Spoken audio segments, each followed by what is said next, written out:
live stream.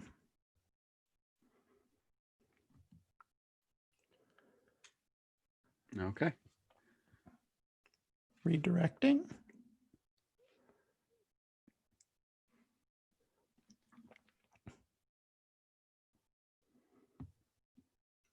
And we're live. Hey, everybody. Welcome to the Beyond the Wheel Drivers Edition live here on our YouTube channel. So we have a lot of updates, and I think we will get started with our updates first. And if you are listening to the replay on our podcast through iTunes. Hey, everybody. Welcome to the What is Beyond going the on? Wheel Hold on one Drivers second. Edition okay. Julie, Live here can you turn that down? YouTube channel. So I'm hearing we it have from a lot somewhere. of updates, and I think Is we'll that get you, started Kenny? with our updates first. And if you are listening to Oh, the I know what it is. Hold on, everybody. Hold on. Podcast, Hold on. hey, everybody. Welcome to the Beyond the Wheel Drivers Edition. Okay. Let me. Okay, we're good. The joys of live. This is the first time we're doing this. We are still learning. Yeah. Hopefully, every time it will get better. Yeah, I think so.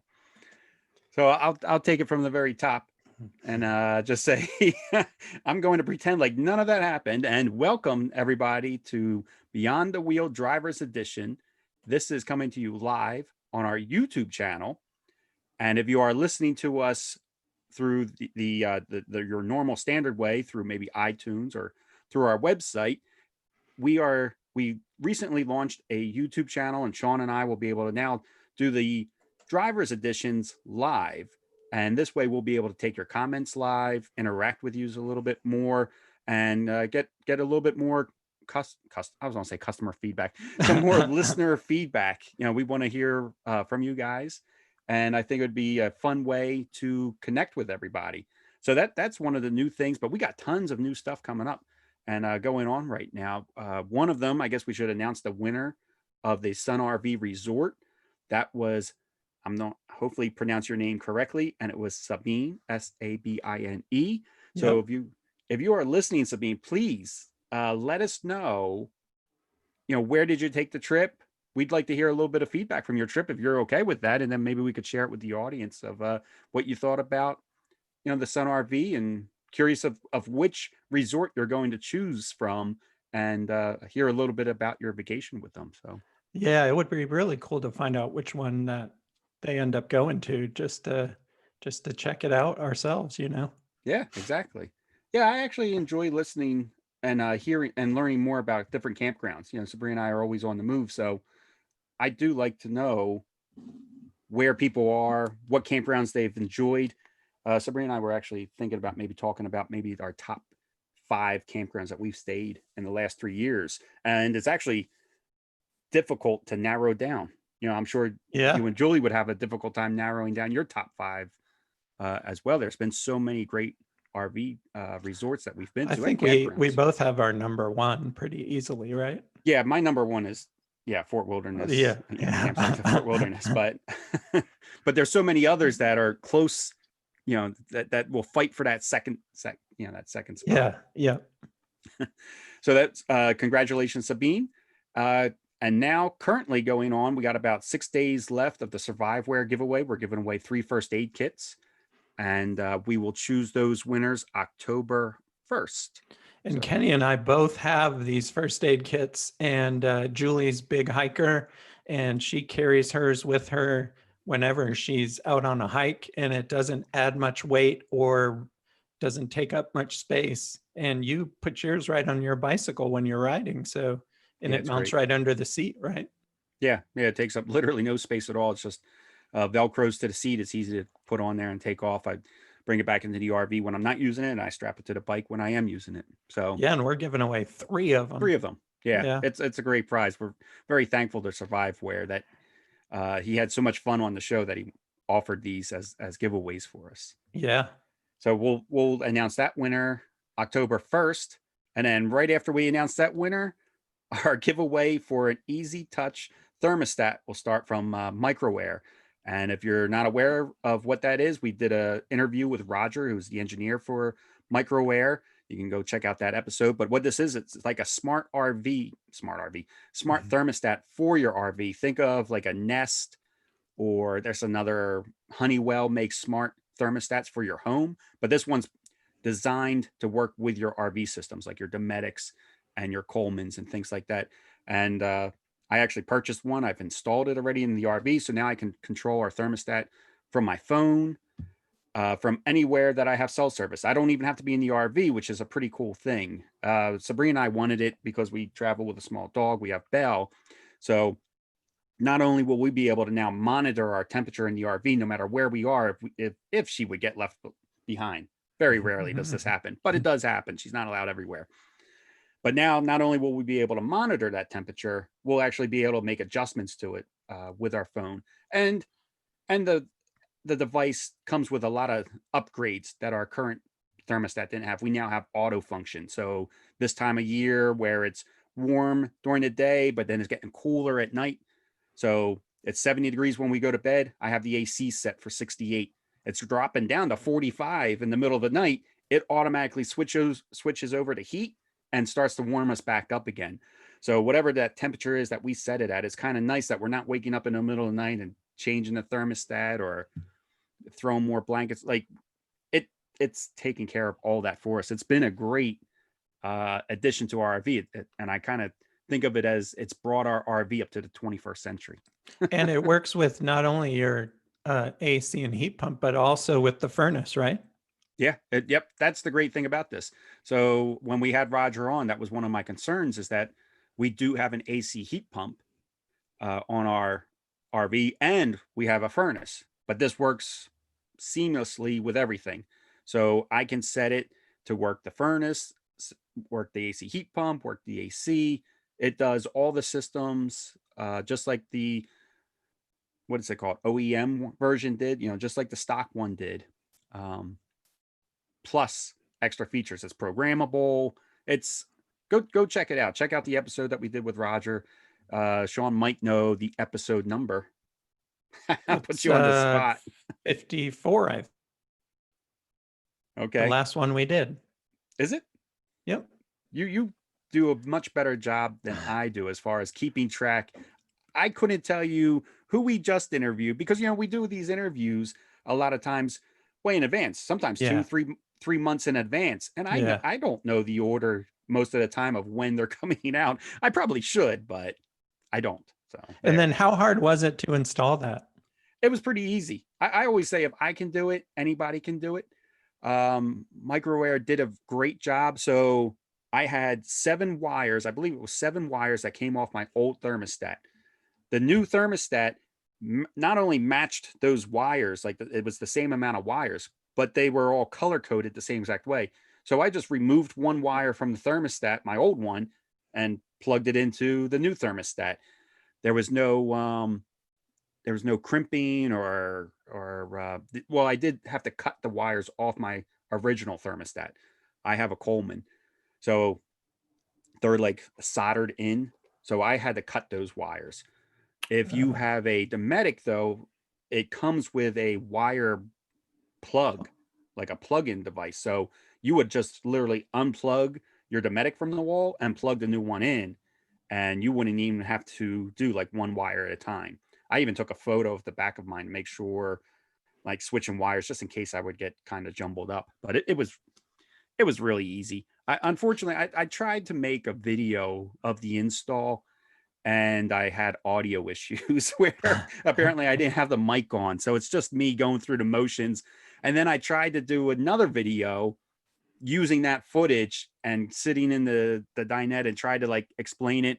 And I spent 2 days making that video. I uploaded it to YouTube. Somehow it failed and it erased it off my computer. I was like, this must be a sign that I'm just not meant to make a video on this thermostat. I will make some type of video for the thermostat, though, I promise. And at some point. We it's a great prize because they're not cheap. So no, $250. Yeah. No, So it's I wish I could win one. I'm gonna have to buy it though. Yeah, we're not allowed to participate. So that is one of the things with the giveaways. We've had several giveaways. Like I would have liked to have been part of the Sun RV Resort giveaway. We're not allowed. Yep. I wouldn't even mind a second first aid kit because I would keep one in the RV and I would just keep the other one on my bike full time, Yeah. instead of swapping it back and forth. But yeah, Yeah. again, we're not allowed to participate in our own giveaways. We use a company called King Sumo for the giveaways, and that's kind of part of the rules is that we're not allowed to enter our own contests. But Yeah. on the flip side, they make it very easy for us to run the contest. They pick the winners for us, so we have no control over who. Like we can't say, "Oh, I want my parents to win this" or something like that. So that's the good thing about it is like they're picking the winner. They're picking the winners. Then we get your email from that, and then we're able to send you an email and connect you. In this case, we'll be connecting you with Surviveware, and then Surviveware mails you the prize directly. It doesn't come to us first, and then we mail it to you. So we don't get you don't have to give us your address or anything like that. But Well, I guess it's important actually, to say we get the emails, yeah, we get the emails. email addresses, but we don't share them with anybody else. No, that's just for us. Surviveware doesn't get Yeah. them. Sun Yeah. RV doesn't get them. We do get your email from the contest. But you know what I was just going to say is you don't have to give us our address. But if you do win the prize and you want to share your address not only with Surviveware but with us too, when Surviveware mails you the first aid kit, I'll mail you, or Sean will mail you a Beyond the sticker. Wheel sticker. We got Beyond Yeah. the Wheel sticker. So if you win, we'll mail you. We'll throw in a free sticker too. How do you like that? And then just an update on our website. We were down for a little bit last week, and I apologize for that. It was my fault. I completely broke it. But I was trying to make improvements, and one of the things we did was we made a news tab on our website now. So you can go there, and I've set up a few different RSS feeds to feed into that page, and it updates every hour with the latest RV news that we can find through our RSS feeds that I set up with the rules for RVing. So I've been looking at that thing a couple times a day just because Kenny and I are kind of geeks about RV stuff. So there's lots of good info on there. I think it's working pretty well. So if you're interested in just reading about any of the latest news about RVing, go to our website and just click on the latest RV news tab, and it'll pull it up, and it refreshes every hour. So if there's something out there, it'll grab it and pick it up. And I'll build a couple more RSS feed searches in there, so we'll be able to get even more. But so far, it seems to be doing pretty well. Yeah, I would have to say that's been the best addition to the website since the website itself. Because Yeah. like you just said, I'm on there every day checking our website now because of that news feed. I like that it updates every hour. So what's it share? About 10 to 15 news articles Yeah, I can't at a remember what I have it time. set to, but yeah. Yeah. And then every hour you're getting a fresh one. So it's been pretty cool. And recently there's been a lot in the news because RVing right now is just, I mean, exploding in every sense of the word. The campgrounds, the industry, manufacturing, everything. So it is a great addition to the website. Yeah. I like it. And unfortunately, you did break the website because that was your fault, not mine at all. I had nothing to do with that. I'm quick to blame. Yeah. I'll accept it. And speaking of news, let's get into the news a little bit. And most of these are, if not all of them, are from our website, from that news tab. I think one of the ones that really caught my eye, and I would have never thought about this, was that the Canadian Snowbirds, as of right now, will not be allowed to come down into the United States and stay at the campgrounds this year because of the ban. There's the travel ban. They won't be allowed. And I was amazed by the amount of snowbirds that come from Canada. When I think of snowbirding, because I'm from Philadelphia, I always think of snowbirds as people going from New York, Pennsylvania to Florida. Yeah. That's what pops up in my. I would have never thought snowbirds from Canada. It's just not in my my wheelhouse there. But it said that it's affecting 50 to 200,000 Canadians. Yeah, and there's this association called the Canadian Snowbird Association, and they represent the 50 to 200,000 snowbirds that come down every year. And they just put out a news release yesterday that they're the 23rd of September, I should say, that Canada and the United States agreed to extend the land border crossing restriction until, right now it's until October 21st. But then, they're going to probably renegotiate that at some point before October 21st. And we'll see what that date gets extended to. But right now it's through October 21st through the land crossing, but the Canadians can fly down. So if they have property here or a house that they rent or something, they can fly down and stay, but they can't bring their RV across the border right now. I was not aware about that. I was not aware about the flying. I didn't realize the restriction was just for the RV. That's interesting. Yeah. And then also this Canadian Snowbird Association, for the people that do come down through flying and whenever they let RVs back through, they work with a travel insurance partner called Medipack, and they actually offer travel medical insurance coverage, which covers COVID-19. So I guess with the regular Canadian insurance, when you come to the US, maybe you don't get that COVID-19 coverage.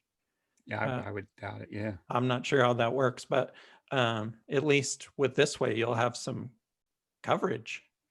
Yeah, I feel like they must have hustled to get that coverage put into the documentation and everything. That's really cool that they were able to get that done so quickly. So I'm wondering, Kenny, if people are holding on to their reservations in hopes that after October 21st, they'll be able to come down, or if they've already given up those reservations, because if people that are already in the US are looking to go to some of these prime locations, maybe if the snowbirds cancel, other people may be able to snag those up when it's usually pretty difficult to get reservations now in some of these prime locations. Yeah, I would imagine that they haven't canceled yet. They're probably, it's a month away. Typically, you're allowed 48 hours, I think, without penalty for most campgrounds anyway. So I would imagine that they're holding out and waiting to see what happens. I know as a potential solution, so here in the United States, we have NRVIA. In Canada, they have the CCRVC, and they're working on a potential solution. So the people that it's affecting, a lot of them are full-timers. So it's not even like they have a home to go to. They live in their RV full time. Up in Canada, it's not an issue. The weather's fine. But Canada gets extremely cold and their campgrounds are not open full time or all throughout the year. They're just seasonal sites. They only have, a 6-month window probably that they're open. So these RVers that are full time in their RV, it's not even like they have the option to go to a campground because a large percentage of the campgrounds are closing. So the CCRVC is working with the hotels in Canada and allowing RVers to stay at the hotels and working out monthly rates that will save them. That's pretty good.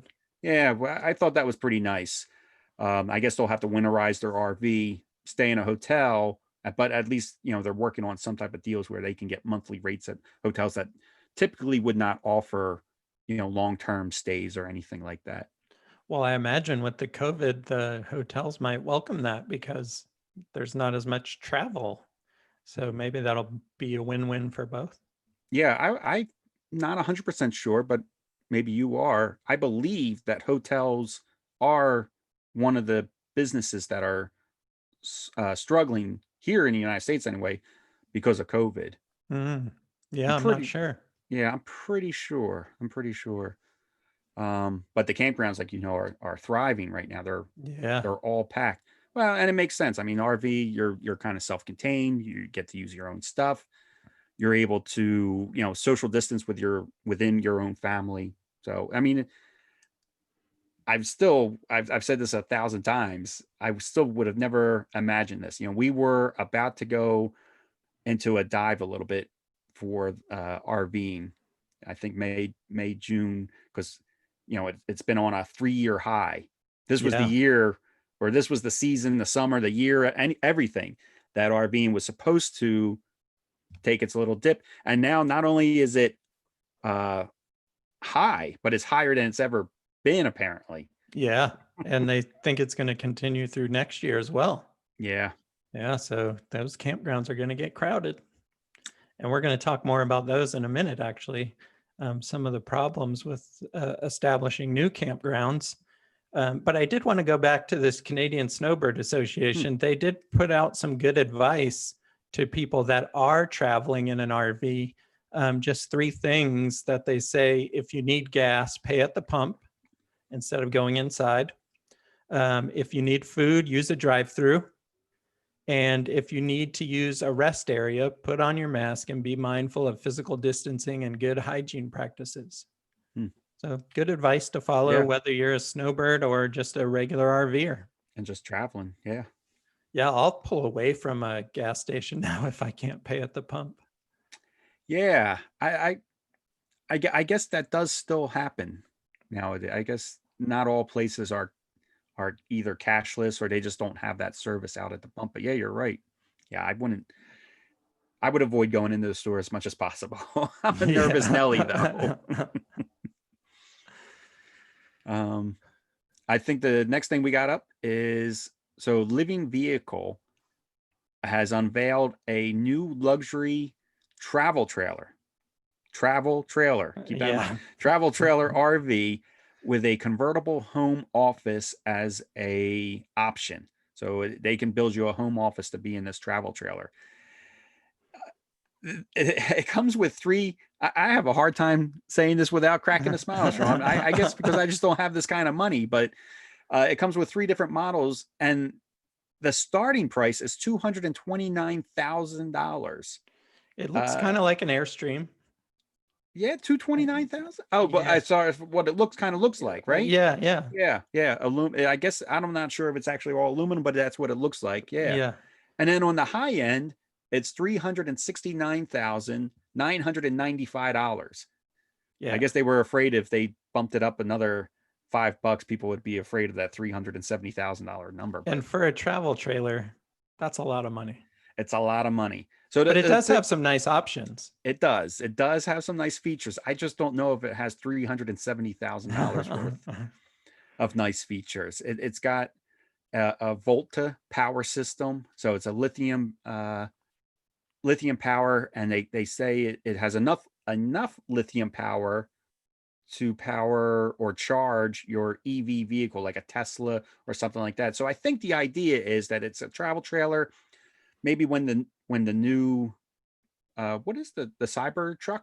Yeah. Maybe when the new Cybertruck comes out, so you could have an all-electric Cybertruck pulling your all-electric travel trailer, and then when you arrive somewhere, the trailer would recharge the truck overnight. So in theory and everything, it is a cool idea. I just don't know if it's, although if you got the money for the Cybertruck, I guess you got money for $370,000. And it even has a charging station built in. So like you can just, plug right into your trailer right there. Nothing additional needed. They'll build it for the plug that you need, and you're good to go. And I think it said, how much power is on that thing? Enough to go, it's a while, but it also has plenty of solar on it as well.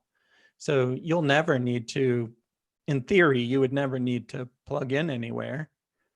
No, I don't think so. I wouldn't think that you would need to. You know what, Sean? I don't have I thought I had the number, but I don't have the total power number. But they did have a very cool solar setup that I've never seen before. So up on the roof is, your typical panels all along, but on top of those panels are another set of panels. Yeah. And those panels actually, when you park, slide out. Yeah. So it's almost like a shade as well. Yep. Because it comes out over the RV a little bit. Yeah. So it's like an awning of solar panels. So it actually doubles your your amount of space that you can put panels on. I thought that was a really clever idea, how these panels just slide. I wonder if that's power, or if you got to go up there. I would imagine, I guess it's on some type of power device. I would And it hope so actually, for yeah. 300,000. Yeah. So maybe, you know what, the more we talk about it, maybe that number isn't just, you know, maybe that number isn't as ridiculous. So I do have notes down here, Sean. You're right about the Airstream. It is made, so the exterior is all aluminum with Oh, okay. stainless steel components, and it says no. I also have written down that there's no wood, so that might mean for the inside too, that they're using all stainless steel construction Or for aluminum, everything. maybe aluminum frame. Yeah, and it is very modern looking, of course. Like inside, it's a very nice looking RV. It's got a great looking layout. It's very modern. It's very up to date. It's, you know, it is cool. And supposedly it's 4-season, a true 4-season. Yeah. Which I guess, you know, that's still something that we don't see everywhere. Not all RVs are really meant to be 4-season. And then I did read somewhere though that they're only going to make 25 a year. Oh, I didn't see that. Or something like that. Maybe that's part of the cost because they do some customization of it for you. See, that makes sense too then. You know, But if they're it's not only gonna, I also read that there's only 2 interior colors available. So for this first edition is what they're calling it. All these 3 new ones, they're calling them the first edition. Okay. Before this article, have you ever heard of Living Vehicle before, Sean? No. Because you know travel trailers and fifth wheels better than I do. No, I had never heard of them before. So maybe they're a very young company. Yeah. Although just because we've never heard of them doesn't mean Yeah. that, I suppose. But, you know, we're always surprised from the podcast. We're always surprised when we talk to companies. Some companies have been around a lot longer than we expected, and some companies are a lot younger than we expected. Oh, what are you drinking? An adult beverage over there? I am. I stole a Angry Orchard hard cider from Julie. Okay. I thought maybe you were going to say from somebody like a stranger. I don't know if that's stealing when it probably came out of your fridge even. It did, yeah. I don't know how much of, I don't know if that's really considered stealing. So it's a pretty interesting travel trailer. I would love to see inside of one at some point. And speaking of that, looking inside of one, we've been participating, or I guess attending, some virtual RV shows over the last couple of weeks. And the Camping World one was really good, right? You watched a lot of it. I only got to see a little bit of it. Yeah. I watched so much more than, I didn't mean to cut you off, Sean, but no worries. I watched so much more of that than I expected I would, because it was that good. I don't know what I was expecting, but I wasn't expecting it to have they did like live giveaways throughout the show. They had 2 main hosts that anytime that they were not showing you the inside and the outside of an RV, they could go back to the main hosts and they kind of entertained you until they set up for the next RV. They had 2 guys that were doing all the tours. So this show, honestly, in my opinion, flowed very seamlessly. They really, I got to hand it to Camping World on this one. They did a great job with this live show. It was a very well presented show. It was interesting. Even if I wasn't really all that interested in the RV they were showing, I thought the person who was giving the tour was interesting enough to stay tuned just to hear their take on the RV. So I wound up watching RVs that I normally wouldn't look at. So I thought it was a really well done show. But you did see some of it. You watched some of it too. Yeah, and they did have even show prices on the RVs. Oh yeah. And they even, it wasn't just all RVs either. They also went through accessories, and like they talked about, one part I watched, they talked about sewer hoses and, the different types of sewer hoses. So yeah, it was definitely a well put together show. And I feel like out of the few that we've attended so far, that was hands down the best. That was the best. The best one. And I think it was 4 days or 5 days? They did 5 days of live. Yeah. All day. All day. Yep. It ran from, I would say from 9 a.m. till 6 p.m. every day. And they were days. moderating the comments. They were very good about it. Yep. So you could watch either, I guess, maybe I was watching through YouTube, but I forget how we were watching it. The first day you and I were watching on some other platform. Must have been a Camping World site, maybe. It might have been a Camping World site. And the comments didn't really have the option there, but they were also broadcasting on YouTube, which, you know, that gives you the comments. So, which is great that people were leaving comments, but Camping World was responding to their comments live. So I thought that was a nice touch too. It really gave the feeling of being at an RV show without all the crowds. You know, you got, you know, right up and close and get to see the RVs without waiting in line for it or waiting turns. And like you said, they were given show prices, not only on the RVs, but they were given show prices on the accessories, on the rugs that you put outside, or the lights that you put outside, and all that stuff, sewer hoses. So I thought it was kind of neat that they were doing the show prices for people from home. You didn't even have to drive. You didn't waste any gas. You didn't have to pay for the campground or nothing. They brought the entire show to you, and I thought that was a great success, and something that even if they wouldn't need to do that anymore, you know, once all of this calms down with the pandemic, I hope that's something that they continue to do. I you know, have the live show in person and you know, for people that want to do that. But I thought it was good enough that they could have ran that no matter what. Like, that's something I hope they continue into the future. It was a really good show. And then we attended another one yesterday. It was just a one-day show. I think the company was called Dorima out of Philly. Yep. And they had their show was designed fairly well, and it just had some glitches in it. But one thing I thought was cool that I missed out on, but you told me about, was you could go to a booth. So like you went to RV SnapPad, and they connected you through Zoom with an RV SnapPad person, so you could talk to them about the product. Yeah, I thought that was really great. You got a one-on-one situation, depending on how busy it was. So when I talked to those guys, the RV SnapPad, earlier in the day, when it was getting busier, they would have more than one person in the Zoom meeting. But when I logged on at the time, it was just me. So yeah, I got a one-on-one with SnapPad, and I was able to ask them some questions and see, well, they're friends of ours. We know SnapPad. So I wasn't really, they knew I wasn't there to purchase anything, but but it was great to be able to see them. And I was able to ask them a couple business questions. So I thought they're super busy now too, Sean, with everything going on, as you can imagine. But but I thought that was a really cool feature that this show was able to set up. So this was more of a dealer show, similar to the RVX show. And they were doing presentations for the dealers for products. One of the things that I learned from the show is just how, so this was a RV and marine show. I never really put the connection together. There's how similar RVing and boating are, like, as far as the products, very similar products. The boats have, they put on the same solar systems, the same battery systems. They winterize their boats the same way we winterize our boats, with this, you know, the same pink solution. It's just a different label. Instead of an RV on it, it's a picture of a boat, but it's the same stuff. And it's just something I never really thought about before. But yeah, it was a fun show for me to see a little bit of a different side of things, because it wasn't like a consumer based show. Right. Yeah. It was more for dealers and distributors. Yeah.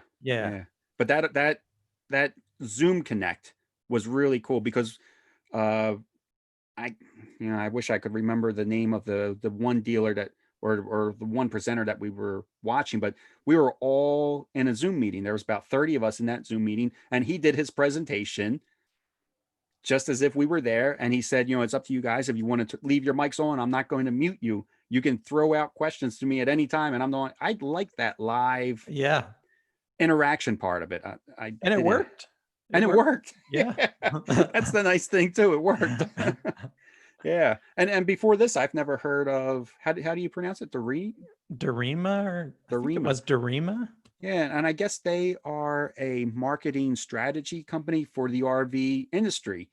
Um, but I was thinking maybe we should look into them a little bit more and try to have them on the show. I bet you there's a lot of things that we could learn from them and discuss about Yeah, the RV just like the marketplace, just right. marketing and how they reach the audience that they do. They're out of Philadelphia, but apparently I was talking to somebody from that company yesterday during while Snapback, because they sat in with a Snapback conversation, but they're based in their West Coast. So this guy was actually in California. So Oh, it's a okay. pretty large company. So Hmm. they cover, nationwide and Canada.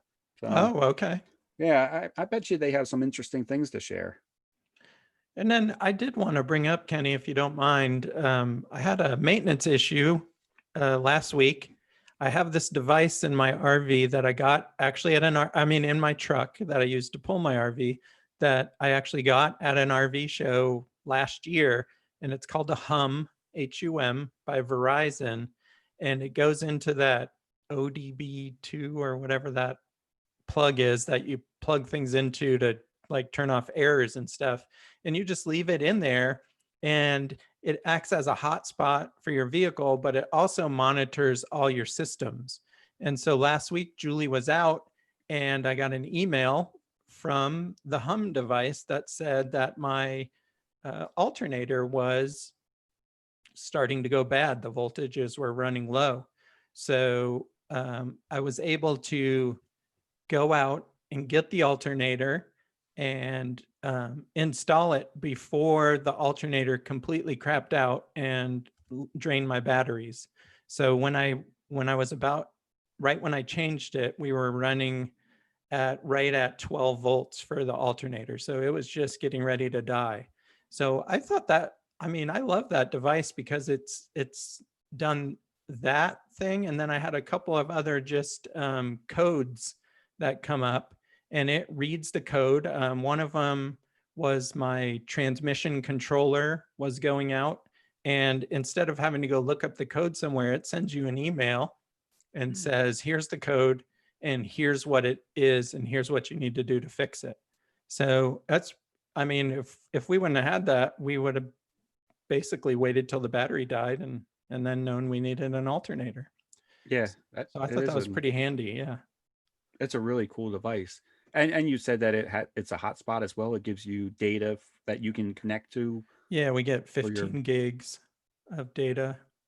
every And month, it I also guess. comes, yeah, it has its own phone number, and it comes with a little phone thing that you clip to your uh, shade, and you can actually make calls with it as Oh, well.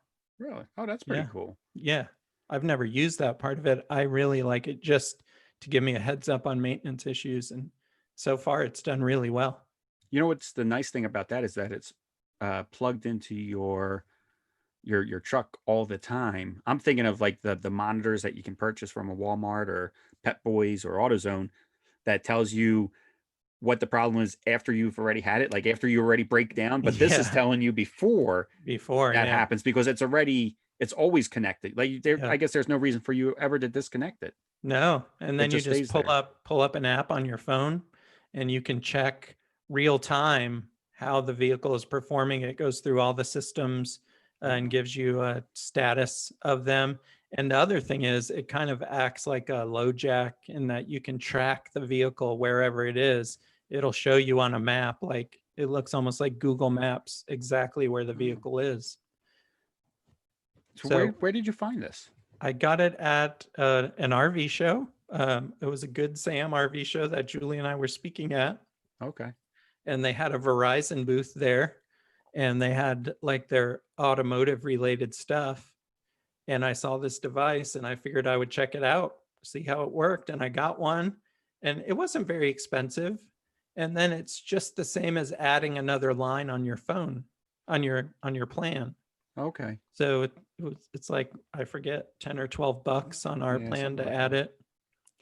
it. And So yeah, it's been really good. so they this was at an RV show, so they're already marketing towards RVers. I thought maybe you picked it up just at a, at a store. I've never seen it anywhere else. Okay. And it's called Um, Hum by Verizon. I wonder if we yeah, could get them on the show. I don't know how we would even contact Verizon to get on the show, but there must be somebody that we could get in yeah, touch with. Maybe somebody that we know that knows somebody from Verizon. But yeah, that sounds like a really good, because of the hotspot part of it too, like the hotspot plus it's monitoring your vehicle. I think that's a really nice combination for RVers. yeah, Okay. Yeah, we yeah, should try to get them on and talk yeah. more about it and find out maybe like development and stuff like that and just how long. Do you know how long it's been around? Is I it don't fairly new? know. I think it's Okay. fairly new. I mean, the first time I ever heard of it or saw it was middle of last year. Oh, okay. So yeah, Yeah, it might be very, very new then. Yeah, yeah, I've never heard of it.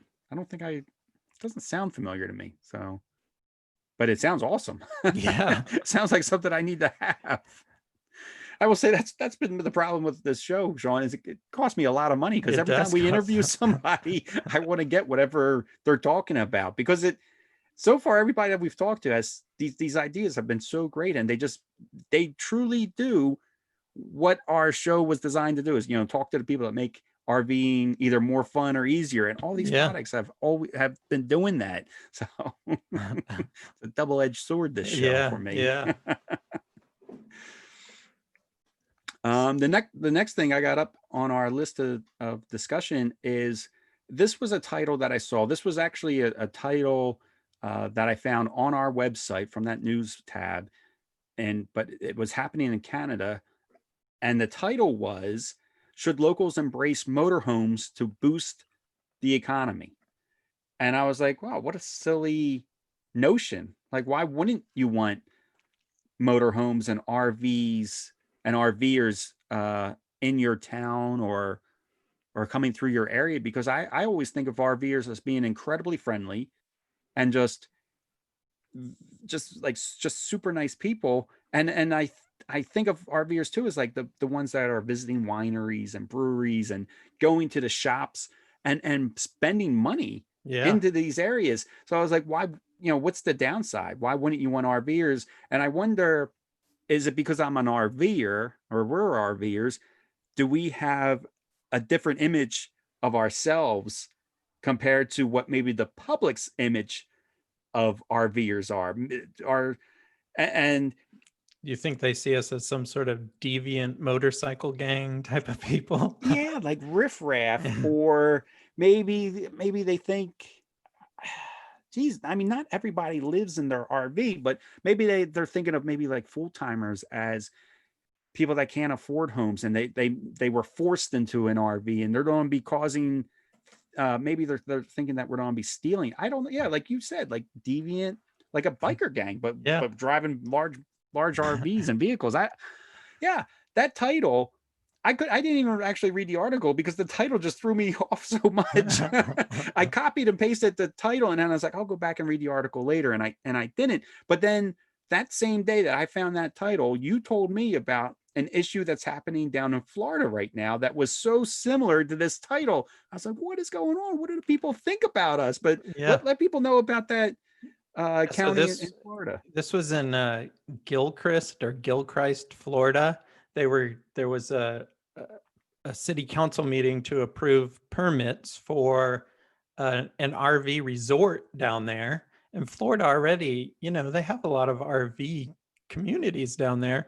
And the townspeople were up in arms about building this RV resort. I think it was going to have 200 or 300 and something spots, sandwich shop, little theater, like a resort style RV park. And the people were so up in arms about it. Like a lot of townspeople came to the meeting, and one person said that they didn't want the RV park being built there because it was going to increase her chances or her family's chances of getting in an accident with an RV, like by 1,000 something RVs every day or something, she said. And I'm not sure how they came up with those numbers. And Kenya and we actually talked about this, and there must be some weird math that we don't know that they do when they're doing these planning things. But yeah, I didn't get it either. I would think, you want to bring all these people to your to shop in your shops, and the local economy would be boosted by this, and bring jobs, because it is going to be an RV resort with a lot of amenities, so they're going to need people to work there. Yeah, I always thought whenever you can bring business into your town, it was a good thing. I understand maybe there's certain businesses that you don't want in your town for whatever reason, maybe a sports center or something like that, or a place that, or a concert hall that's going to be making a lot of noise and bringing maybe a bad element. But I honestly don't view ourselves as RVers as a bad element. I always think of RVers as being very calm, very quiet, peaceful people. That the campgrounds are normally very quiet. We even have quiet hours at every campground we go to. Like, it's Yeah. built into the system already that, there's quiet hours. So I was really taken back by this. And the person was quoted as saying that she viewed this development as a threat of a threat to the safety of her family. And I was like, wow, that's such an extreme different, just so different than the way I view RVers. I sometimes don't even lock up my bike. I've never had issues of theft. I have heard of issues of theft at campgrounds before. I'm not going to say that it's never happened, but my experience has been, I've never experienced it. I've never seen it. Sabrina and I have only met the nicest people while traveling to different campgrounds. I don't see us as riffraff. Yeah, I'm sure we probably have a similar makeup to any community, but certainly not any worse than any That's true. normal American town, I mean, Yeah, we're all like normal people, I think. And most of the time, once it gets dark out, we sit by the campfire or, Yeah. sit on our patio under the awning and don't go out and cause trouble, for sure. Or maybe go into the hot tub with a glass of wine or something. But Very laid back people. yeah. Yeah, really. So I'm curious, is anybody listening that maybe lived in a town or a community that had a campground be built after you lived there? And what was the effect on that town? Was it negative? Maybe we're missing something, Sean, something that we're not thinking about in some way. I don't know. I understand an increase of traffic, but that comes with any business. It's not, you're not just going to get extra traffic because it's an RV park. You're going, no matter what business you build, is going to bring more traffic. If you build a 4-story building with office space, it will increase the traffic as well. Yeah. So Yeah, I'm for just, sure. yeah, it's a different way of thinking, I guess.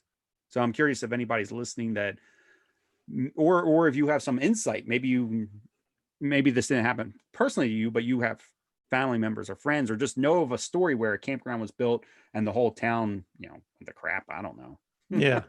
And it's like any other business. I'm sure if people don't take care of it, then, like any other business, it's going to, fall apart. But for the most part, RV parks,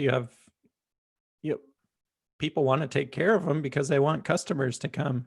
And I think we take care of the bad ones ourselves through like ratings on Campendium or Yelp or any of those places. So yeah, I just can't figure out what the danger is in having an RV resort located in your town. Yeah, that's very true about the rating system. All these resorts are rated, and I feel like if you're not getting good ratings and you're not getting good reviews, you're not going to survive, and you won't last very long. You have to, yeah, you have to keep your place up to stuff. You have to be friendly. You have to be a warm, welcoming location and place for people to want to come to your campground. So that's a good point, Sean, about the review rating. I didn't really think about that. What if I say the word mobile park though, or what's that other term? Like a Mobile home park? Mobile home park. Does that or have trailer park? Trailer park? That's a word that has a negative association with it. I think so. Trailer Yeah. park. Yeah. So I wonder, when they're talking about building an RV resort, they don't think about the fact that this RV resort will have a movie theater built into it, a little restaurant. Maybe in their mind, they're just thinking trailer park. Yeah. Maybe that could be. Which is completely different in my mind. It's completely different in my mind as well. But maybe the people that live in trailer parks are now thinking the same thing that we're thinking about. People that think about RV parks are like, people in trailer parks are like, we're the nicest people. Why would you say it? You know, I don't know why, but yeah, for some reason, trailer park, the term trailer park, yeah, I think of riffraff. I don't know why. I don't know why that is. Something must have happened along in history to make me think that. And maybe the same thing with these people in this town about an RV park. Maybe they had a bad experience with an RV park in the past and they don't want to repeat that experience. I don't know. Yeah. I'm hoping a listener can chime in and leave us a comment. Yeah. And let us know, what are we missing, I guess. And then we already discussed that next time we talk to any campground owners on the show, we're going to ask them this question about what were the difficulties and what are the difficulties now, like from the townspeople from having an RV park there. Yeah, it's a question we didn't even know needed to be talked about. Yeah. It wasn't, never would have thought about as a developer for an RV park that you would get negative feedback from it and be like, no, we don't want you building here. So the other thing I wanted to bring up is towing a vehicle is a very popular thing with motorized. And I would say that the number one vehicle at the moment is a Jeep Wrangler. For sure. Of course, there's other, I tow a C-Max and there's other vehicles out there. People tow pickup trucks and stuff like that. But I would say that I see more Jeep Wranglers than anything else out there. And it makes sense to me. It's very easy to tow. It's 4x4. You put it in neutral. You put the transfer case in neutral. When you arrive somewhere, it is like an all-terrain vehicle in a sense. Like it'll take you anywhere if you're boondocking or anything like that. And recently, Ford announced that they're bringing the Bronco back, and it's going to be flat towable. And there is so much hype around this Ford Bronco that I wonder, is it enough hype will it knock the Jeep Wrangler out of that top spot as the number one tow vehicle? Will we start to see more Broncos than Jeeps? I don't know. I'm curious. And the list of vehicles that are able to be flat towed seems to be decreasing. It is. Every year that new models come out, there's less and less that are available to be flat towed. And this Bronco, I think, is probably the closest competitor to a Jeep that we've seen in a long time. Mm-hmm. I mean, I think they really brought it back to compete with the Jeep Wranglers. Yeah, it looks like they are just firing shots at Jeep. Yeah. And the flat towing of that Bronco, it's going to be basically, you have to do the same things to flat tow that you do a Jeep Wrangler. Yeah. So yeah, it's going to be interesting to see because that is a sharp looking vehicle as well. Yep, it's nice looking. It's going to be able to go off-road as well. You're able to pull the doors off. You take the roof. I mean, they really are gunning for Jeep in this design. Yeah. And then they're I mean, they never mention Jeep in any of their promo stuff, but it's like, watch this. We can take our doors off and you still have side mirrors. Whereas when you pull the doors off a Jeep, the side mirrors come off with it. So they didn't technically say, hey, Jeep, look at our doors. They just said, when you take our doors off, you still have side mirrors. Yeah. And then when they talk about the roof, they were like, when you pull the roof off, there's no crossbar because Jeep has a crossbar going across. Like, I mean, they're really gunning for them. But so I'm really curious. I do like the Bronco. I've always been a fan of Jeep. I've never owned a Jeep Wrangler. I've had friends, and they are just fun vehicles. I've been trying to get Sabrina on board with a Jeep idea for a long time, and she keeps on shooting me down. You know that we rented one for 2 nights or 3 nights, like an extended weekend. And after that rental experience, it was a 2-door Jeep. She just shot the whole thing down. She's like, this is just too bouncy for me. And she has one now. What's that? She has one now, right? And now because of work, yeah, she's renting a 4-door. And surprisingly enough, she likes the 4-door. So, but I don't. I want a 2-door.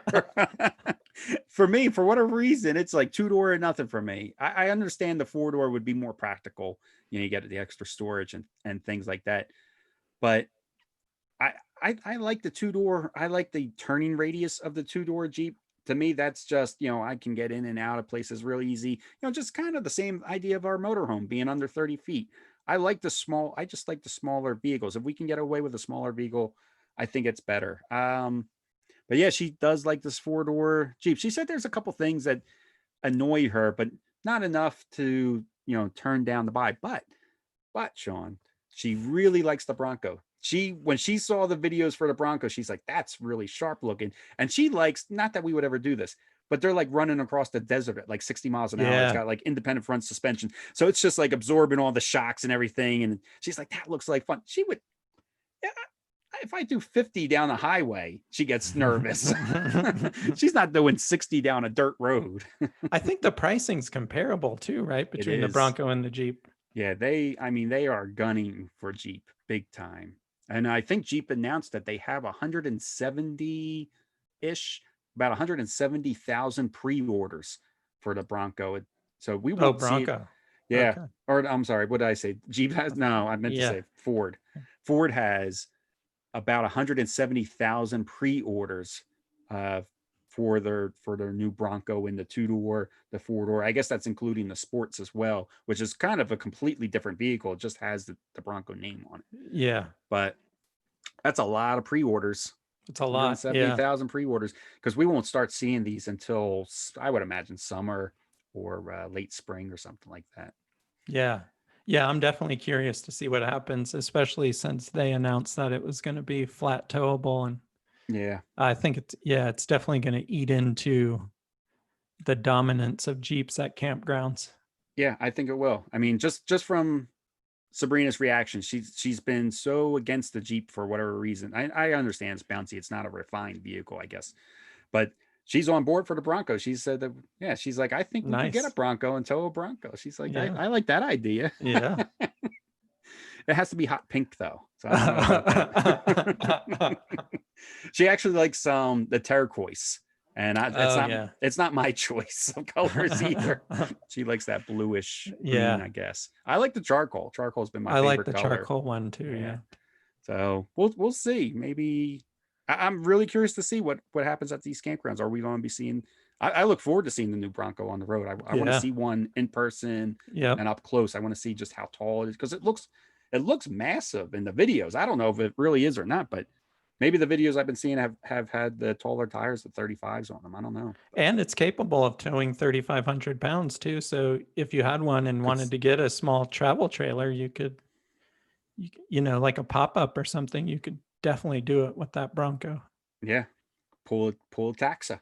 Yeah. One of the Cricket, which that episode's coming up soon. So let's talk about, I guess, what are our next 3 episodes? What do we have, Sean? So we have another episode. Oh, we have Grand Design coming up. That'll be our next one. That's a good one.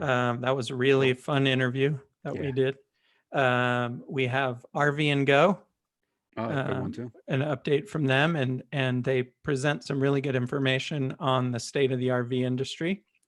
And then also the last one will be Taxa Outdoors, which Kenny and I had never really didn't know anything about them. Didn't really know much about it, and very interesting interview. Yeah.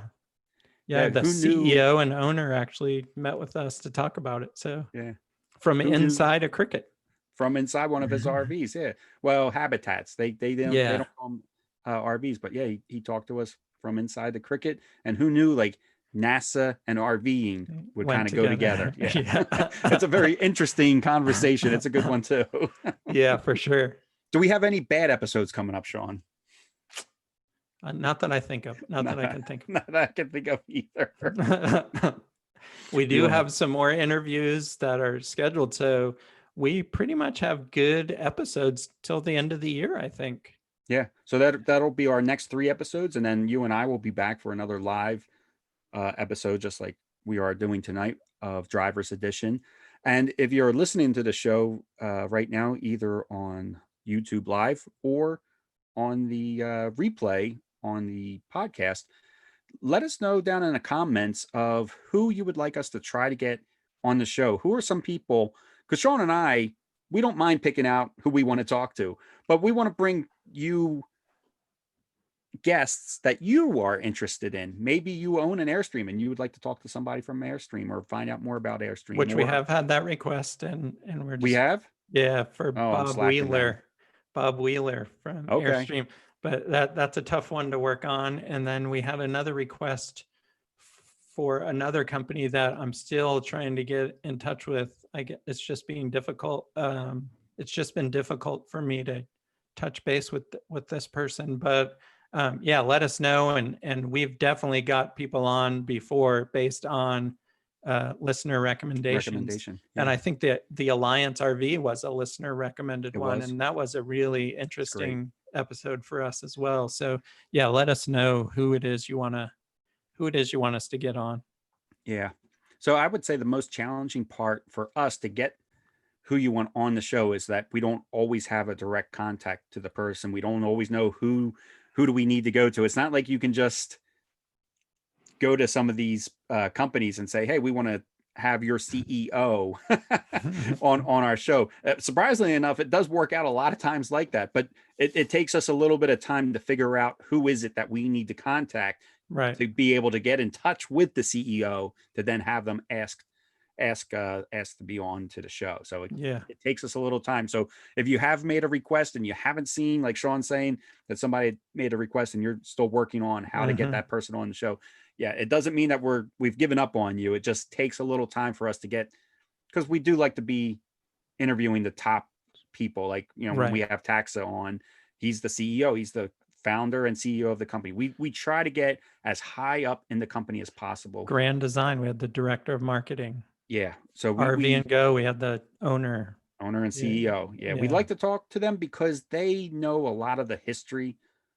I mean, they pretty much wrote the history on their own company. So that's what we're interested in. We want to know, what did it take for them to build their companies to the point that they're at, and then where are they going in the future, and the challenges, along the way. So yeah, send us your requests and be patient with us. Plus we do have a backlog. So like Sean said, we have episodes all the way up to December. So if you give us a request now, it won't be till the new year anyway, no matter what. So be patient with us when it comes to your guest requests. For sure.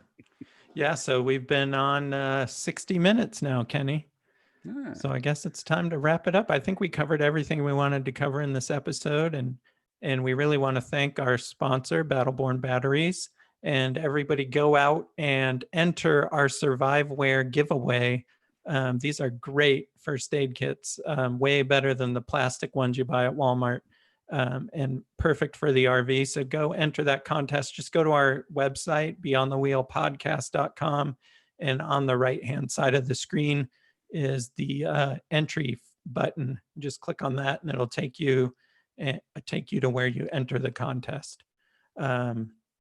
And then, boy, I think that was all we had, right? I think so, Sean. I think that's it. Yeah. All right, everybody. Well, thanks for watching or listening. And we'll see you again real soon, 2 weeks with another episode. And safe travels out there. All right, everybody. Take care.